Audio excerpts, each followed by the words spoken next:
पट्टे जब लड़ते हैं ना आपस में, मौत का डर जो है ना, वो फाइनल, वो डिसाइसिव फैक्टर होता है। लोग मुझसे पूछते हैं भाई आप दो लोगों को एनालाइज कर रहे होते हैं या किसी पार्टी को एनालाइज कर रहे होते हैं या कि मुल्की पावरों को भी एनालाइज कर रहे होते हैं, तो आप किस लिहाज से देख रहे होते हैं? मैं कहता हूं भाई ये देखने की बात है वो मरने के लिए कितना तैयार है और मारने के लिए कितना तैयार है। एंड में भाई हम कोशिश तो पूरी होती है कि हर तहरीक की यही कोशिश होती है कि वो मुज़ाकरात, अफ़ाम तफ़हीम, अच्छा dialogue, intellectual argument, rational argument, इल्मी फिक्र, स्पिरिचुअल फिक्र के साथ बात को ख़त्म करे। मतलब कोई अगर मेरे गिरेबान तक भी आएगा ना, मैं 50 ऑप्शन रखूंगा आगे से लड़ने से पहले। और यही आप सल्लल्लाहु अलैहि वसल्लम का दीन है, यही इस्लाम है कि अल्लाह के नबी ने फरमाया उनसे जब तक लड़ो जब तक कि फितना खत्म नहीं हो जाए। अगर फितना खत्म हो रहा है तो फिर तलवारें उठाने का शौक थोड़ी, हम मुंडियां काटने के लिए थोड़ी आए हैं दुनिया के अंदर। हम तो वो रेगुलेट कराने के लिए आए हैं जो अल्लाह ने हमसे हमें डिमांड दी है अपनी, कि भाई ये करवाओ, ये मनवाओ दुनिया से। इसमें उनका भला है, उन्हें समझ नहीं आएगी लेकिन तुम मनवाओ, तुम करो।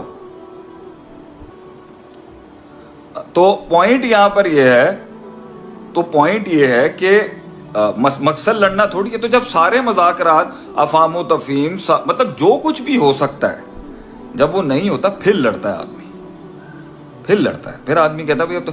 और ये सारे मामले में एक कौम को, एक मुल्क को, एक नजरिए को, एक नेशन को मरने के लिए तैयार होना चाहिए। ये मरने के लिए तैयार कराया जाता है कौमों को।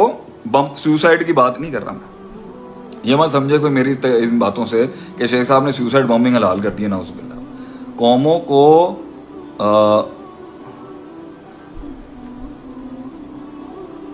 कौमों को तैयार किया जाता है कि वो अपने हायर कॉज के लिए तैयार रहे।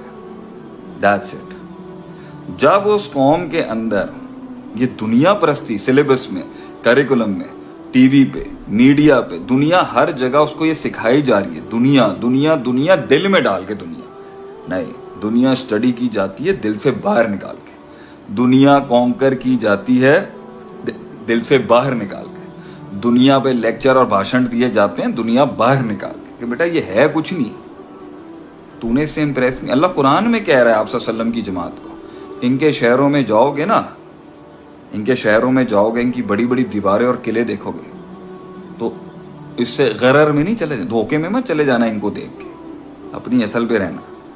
तो I was discussing a couple of days with my friends, मेरी दोस्तों से बात चल रही थी कि ये जो इंटेग्रिटी होती है इंसान की, जो उसे कायम रखती है। भाई पहले तो गरीब था, फकीर था, दरवेश था, अब दुनिया का फातेह हो गया, तो भाई अब क्या करेगा?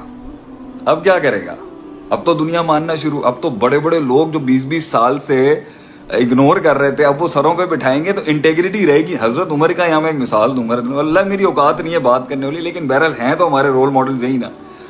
वो जब इन्होंने शाम फतह किया ना, तो हजरत उमर उस टाइम पर 2/3 दुनिया फतह कर चुके थे। He was the king of 2-3 world, Khalifa, the biggest man on the planet. तो 7 पैबंद लगे हुए थे, 7-8 पैबंद लगे हुए थे जुब्बे के अंदर, और पैबंद तो थे या नहीं थे, लेकिन आपके पास एक ऊंट था, एक गुलाम था, आधा रास्ता ऊंट चलता, आधा रास्ता गुलाम चलता। तो हजरत उमर नीचे उठ चलते थे कि जब शाम के गेट पास आ रहे थे, उन्होंने चाबियां हैंड ओवर करनी थी, तो उन्होंने शर्त रखी थी कि हम शाम सरेंडर एक शर्त पे करेंगे कि आपका चीफ आएगा, आपका बादशाह आएगा, आपका रईस आएगा हमारे पास, आपका खलीफा आएगा। तो हजरत उमर खुद गए, लोगों ने मना भी किया था आप मत जाएं, इनकी चाल भी हो सकती है रूमियों की, ये बड़े डैश किस्म के लोग होते हैं।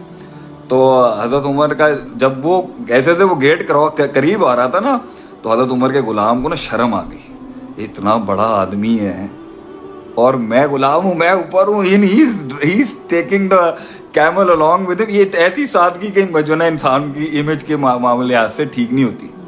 तो हजरत उमर को उसने कहा, आप हजरत आप ऊपर आ जाएं, ये रूमी हैं, ये बहुत पावरफुल लोग हैं, इनके यहाँ तो बादशाह आता है, आगे पीछे घोड़े और ये लंबे लंबे चैरियट्स होते हैं, आप किस दरवेशी में जा रहे हैं आप आगे। तो उन्होंने कहा अगर तू जो है ना नबी का साबी ना होता या हमारे दौर का ना होता ना, तो मैं तुझे इस बात के ऊपर तेरा मैं असर कर देता यहाँ पर।